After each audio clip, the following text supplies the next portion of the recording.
Welcome! I'm John Denor, and this is Goblin Points.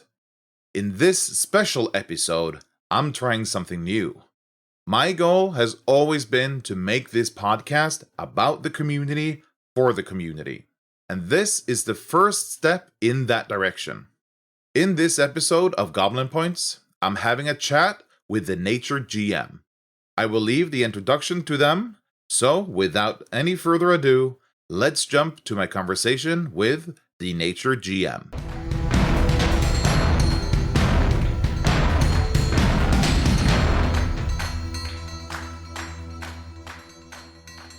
Welcome, the Nature Game Master, to Goblin Points.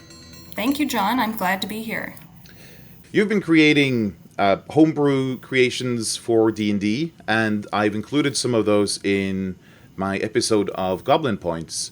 And Can you say a bit about what kind of creations you make and what inspires you to make them? Absolutely. So I'm Novena. I go by The Nature Game Master online, and you can find my blog at thenaturegm.com. And this blog covers how inspiration from nature can make your TTRPGs both more terrifying and delightful to your players. So this blog covers things like homebrew monsters, campaign outlines, general GM advice, and other drop-in content that you can add to your games. And a lot of the technique that I use have been inspired by Matt Colville and MCDM's products. As you observed, I do mostly run D&D. I run 5th edition games, so my content kind of leans in that direction. When did you get started with D&D, and how early did you start creating your own stuff? Yeah, I started playing D&D in about 2015. Before that, I had played a little bit of Pathfinder and GURPS, which I was not a fan of. And in 2015, when I ran my first session of 5th edition, I didn't use an out-of-the-box set. I didn't run The Lost Mines of Phandelver. Instead, I decided to write a short adventure that was inspired by Final Fantasy Crystal Chronicles, and it was terrible, John. Risky. But since then, I have spent some years with trial and error of writing adventures, and I've developed a style of what I think works and what doesn't work. My blog is quite new. I started the blog in December, and I chose the concept of the Nature Game Master because my degree and early career history are in environmental science and forestry, and I've noticed that my content tends to have a lot more of an environmental influence than what other creators produce. And really what it comes down to is that I just had some extra free time, and I thought that I would try my hand at publishing some of my content, and so far I've gotten really positive feedback. Yeah, I really like your very specific kind of angle of coming from like a nature and environment angle. How did you get involved with like MCDM or the Matt Colville kind of community in general? As memory serves, YouTube recommended a running the game video, not even the first one, just a random one in the middle of the series, and I watched it and I liked it. I really like Matt Colville's approach to dungeon mastering and how thoughtful he is about breaking down his intent whenever he gives advice. So I watched the whole series at least 1.5 times, maybe more than that. And whenever being a Matt Colville fan transitioned to being an MCDM fan, I started backing some of their projects as well. I love Flea Mortals. That has been a huge inspiration for how I create monsters now. Yeah, I think at least for me, Flea Mortals, so far at least, is kind of like the pinnacle of what they've created. Yes, I agree. In the most recent episode of Goblin Points, I featured basically a Reddit post you had with, I think it was 6 side quests you can just drop into your adventures. Can you tell us a bit more about those?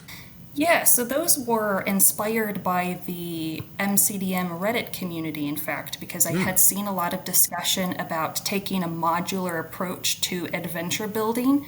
And I think that there's lots of strong opinions online about wilderness travel and whether or not to do it. And I think if your players are in the wilderness, then it serves both the game master and the players to have something interesting happen and have some amount of exploration and wonder that makes the world feel really deep and realistic, or at least fantastical. And I wanted to have side quests that you could drop into different wilderness settings wherever your party might be that would kind of evoke that sense of adventure and would be sort of agnostic, so they wouldn't interrupt the flow that you have going on in your higher level adventure. I feel like wilderness is very underutilized, both in the base rules of D&D, but also in in homebrew creations. I feel like I really like the concept of just like small drop-in side quests that can fill out like the world so much more. I'm really a big fan of these small modules. Yeah, modules. Thank you. I appreciate that. And yes, I think that wilderness is also underutilized. However, I did have a party that was lost in the wilderness for 10 days, and I did exhaust my creativity trying to come up with a daytime and a nighttime encounter for 10 days. They eventually made it out alive. Speaking of stuff you create, I guess, are you working on anything new or anything that you can kind of give us a sneak peek of? Well, the latest blog mini-series I've started is pitches for adventure concepts using a fantasy image, a photoshopped fantasy image as cover art. The latest post is called The Cult of the Forgotten God, and the image that I chose is this gigantic, massive stone foot that is preparing to crush the land. And I see photoshopped images like this very often in stock libraries that really delight me, and I wanted to find an excuse to use them. So I've written a little adventure concept to justify this stone god's foot crushing the land. I had a lot of fun doing it, and I have a few other images picked out that I would like to make posts for. So that's going on in my blog.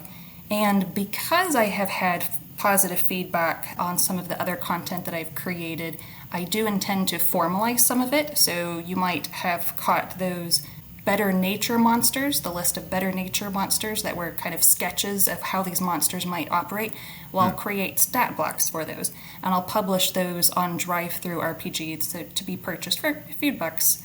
This is definitely a passion project. I'm not making money off of the TheNatureGM. Well, we'll definitely link to those in Goblin Points future episodes. Thank you. Yeah. As I mentioned, I really like your unique angle to this, and I love the concept of going off of the photoshopped images and just finding out how did this happen, kind of reverse engineering it.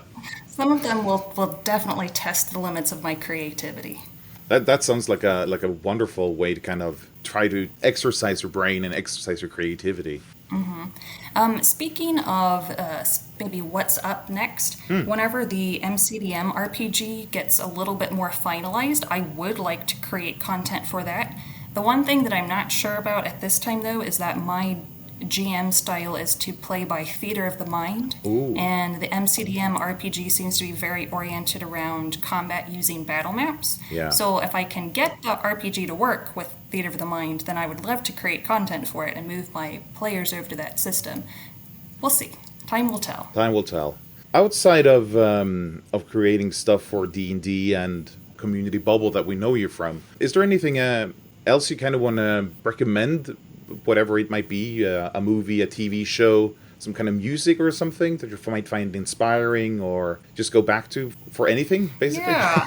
Well, I brought my favorite publication here to show you. It's called Remarkable Inns and Their Drinks, published by Laura Smith, maybe Laura Smythe with a Y. And this is a small but mighty 5th edition plus really any RPG compatible book that's just stuffed full with colorful inns, exotic NPCs, food and drink, and tons of plot hooks. So whenever I get stuck, whenever the creativity well has run dry, I go to Remarkable Inns and Their Drinks to just enjoy what it has to say and feel inspired. So that's my TTRPG related recommendation. I also highly recommend a YouTube channel called Tasting History by Max Milner to learn about foods and table manners from different eras. I haven't really incorporated too much of that into my content, but I think there's potential to in the future. And then my last recommendation is to visit your local natural areas, especially if you can find a special event or a class. At the state parks here in the United States, I've done some really neat things. Like I watched a demonstration of someone make turpentine out of pine sap. Wow. And I've even pet a baby alligator. Well, we don't get many of those in Norway. Yes, I might expect so. Outside of here, I guess, where can people find you? Where are you to find online? I have a lot of irons in the fire, and the Nature GM is only a couple of them. So right now I'm only on Reddit, and I publish my blog, TheNatureGM.com, which you can subscribe to receive a wildly exciting and interesting post every other week. Ah, nice. We'll of course put links to everything in the show notes so that people can find your stuff easily. Thank you very much, Novina, for coming on to Goblin Points. As I mentioned in the intro, this is the first interview of the podcast, and I very, very much appreciate you coming on and being my first guest. Well, I'm so glad that I had the chance to be here, and thank you for putting together Goblin Points and keeping us in the community up to date with everything that's happening with MCDM. It's very valuable. Well, thank you. Thanks for coming on, and have a good one. You too. I guess.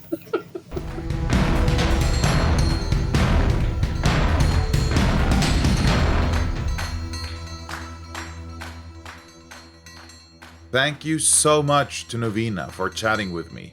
It was great having her on. And as mentioned, everything will be linked in the show notes and on goblinpoints.com.